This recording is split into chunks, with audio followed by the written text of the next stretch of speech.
Video দেখে আলাপ আসি, ওই ভিডিও নিয়েই আলাপ।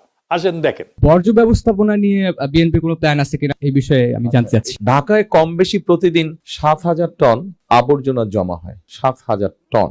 এর মধ্যে আমরা বিদেশি কিছু কোম্পানির সাথে কথা বলেছি, প্রাইমারি আলোচনা করেছি আমরা। তারা মোটামুটি ভাবে এক্সপার্ট, সেটা হচ্ছে যে ময়লা থেকে তারা বিদ্যুৎ তৈরি করে।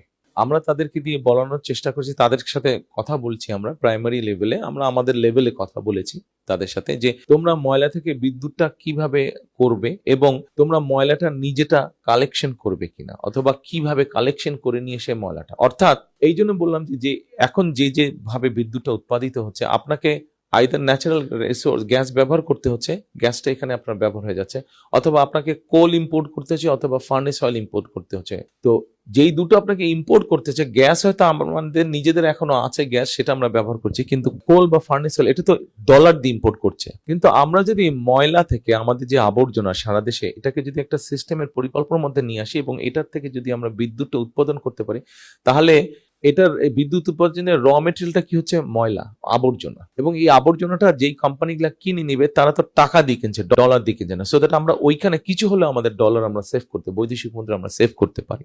আমরা এইভাবে বিষয়টি পরিকল্পনা করছি। দেখেছেন, একজন তরুণ প্রশ্ন করিচ্ছে বর্জ্য ব্যবস্থাপনায় বিএনপির পরিকল্পনা কি?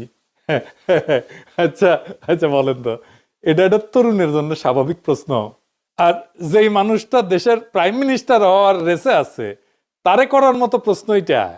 একজন তরুণ জিজ্ঞেস করবে তার জীবনের সংকট, সম্ভাবনা, স্বপ্ন নিয়ে।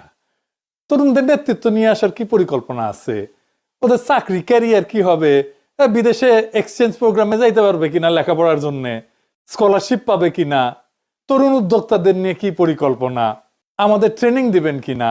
আর ওই বয়সে তো সে প্রেম করবে, গান গাইবে, ঘুরবে, বেড়াবে, সাঁতরায় পদ্মা পার হবে, সারা রাত আড্ডা দেবে, বৃষ্টির মধ্যে প্রেমিকার হাত ধরে ঘুরবে, ব্যাঞ্জো জাম্পিং করবে, দুনিয়া উল্টে দেওয়ার স্বপ্ন দেখবে। তা না বর্জ্য ব্যবস্থাপনা, ওর মাথাত বর্জ্য ঢুকিছে। হ্যাঁ, এটা শিখে দিছে বিএনপির কেউ, আমি শিওর।